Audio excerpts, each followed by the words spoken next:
नमस्कार दोस्तों, आज हम बात करेंगे भारतीय राजनीति में अपराधियों की बढ़ती हिस्सेदारी पर। जरा सोचिए, जिन लोगों पर बलात्कार, हत्या, महिलाओं पर अत्याचार, अपहरण जैसे गंभीर आपराधिक मामले दर्ज हैं, वही लोग आज संसद और विधानसभाओं में बैठकर हमारे लिए कानून बना रहे हैं। यानी जो खुद कानून तोड़ते हैं, वही आज कानून बनाने वाले बन बैठे हैं। ये स्थिति हमारे लोकतंत्र और न्याय व्यवस्था दोनों पर एक बड़ा सवाल खड़ा करती है।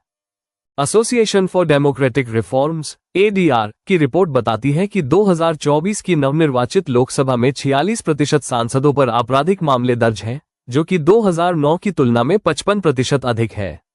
इसी तरह 31% सांसदों पर बलात्कार, हत्या और अपहरण जैसे गंभीर आपराधिक मामले दर्ज हैं, और यह संख्या 2009 की तुलना में 124% अधिक है। यानी हर लोकसभा चुनाव के साथ आपराधिक मामलों से जुड़े सांसदों की संख्या लगातार बढ़ती जा रही है। और अब अगर हम विधानसभाओं पर नजर डालें तो पाएंगे कि 45% विधायकों की आपराधिक पृष्ठभूमि है, वहीं 29% विधायकों पर बलात्कार, हत्या और अपहरण जैसे गंभीर आपराधिक मामले दर्ज हैं।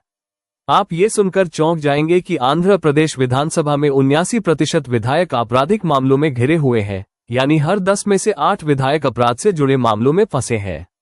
इसी तरह केरल और तेलंगाना में भी 69% विधायकों की आपराधिक पृष्ठभूमि है। और अब अगर हम बिहार की बात करें तो यहाँ इसी वर्ष नवंबर में चुनाव होने हैं और फिलहाल यहाँ के 66% विधायकों पर आपराधिक मामले दर्ज हैं। तो जो भी मेरे भाई बहन बिहार से हैं, उनसे मेरी गुजारिश है कि अपना कीमती वोट सिर्फ साफ सुथरी छवि वाले उम्मीदवार को ही दें। और अब बात करते हैं हमारे देश के मुख्यमंत्रियों की, तो ये भी कोई दूध के धुले नहीं है। ADR association for democratic reforms की रिपोर्ट के अनुसार देश के कुल 30 मुख्यमंत्रियों में से 10 मुख्यमंत्रियों पर गंभीर आपराधिक मामले दर्ज हैं। यानी जिन्हें राज्य की कानून व्यवस्था संभालनी चाहिए, वही खुद गंभीर अपराधों के मामलों में घिरे हुए हैं। तेलंगाना के मुख्यमंत्री रेवंत रेड्डी पर 89 आपराधिक मामले दर्ज हैं। इसी तरह चंद्रबाबू नायडू पर 19 मामले दर्ज हैं। अब आप खुद सोचिए, हमारे देश की राजनीति किस ओर जा रही है। हमारे देश में एक गलतफहमी यह भी है कि महिलाएं अपेक्षाकृत साफ सुथरी छवि की होती हैं। लेकिन ADR की ही रिपोर्ट के अनुसार भारत में 28% महिला सांसद और विधायकों पर आपराधिक मामले दर्ज हैं। अब सवाल उठता है कि लोग ऐसे नेताओं को चुनते ही क्यों हैं? इसके कई कारण हैं। पहला कारण है धर्म और जाति आधारित राजनीति। चुनाव में किसी भी उम्मीदवार की साफ सुथरी छवि से ज्यादा महत्व इस बात का होता है कि वह किस जाति या धर्म से ताल्लुक रखता है। दूसरा कारण है पैसे और बाहुबल की राजनीति। चुनाव में मतदाताओं को प्रभावित करने के लिए करोड़ों रुपए खर्च किए जाते हैं। यही वजह है कि कोई भी ईमानदार और साफ छवि वाला व्यक्ति चुनाव लड़ने से डरता है, क्योंकि उसे मालूम है कि पैसे और ताकत के बिना जीत पाना लगभग नामुमकिन है। तीसरा कारण है जागरूकता की कमी। आम लोगों को ये जानकारी ही नहीं होती कि जिस उम्मीदवार को वे वोट देने जा रहे हैं, उस पर कौन कौन से आपराधिक मामले दर्ज हैं। और इसका एक बड़ा कारण है हमारा बिकाऊ मीडिया, जो जनता तक सही जानकारी पहुंचाने में नाकाम रहता है।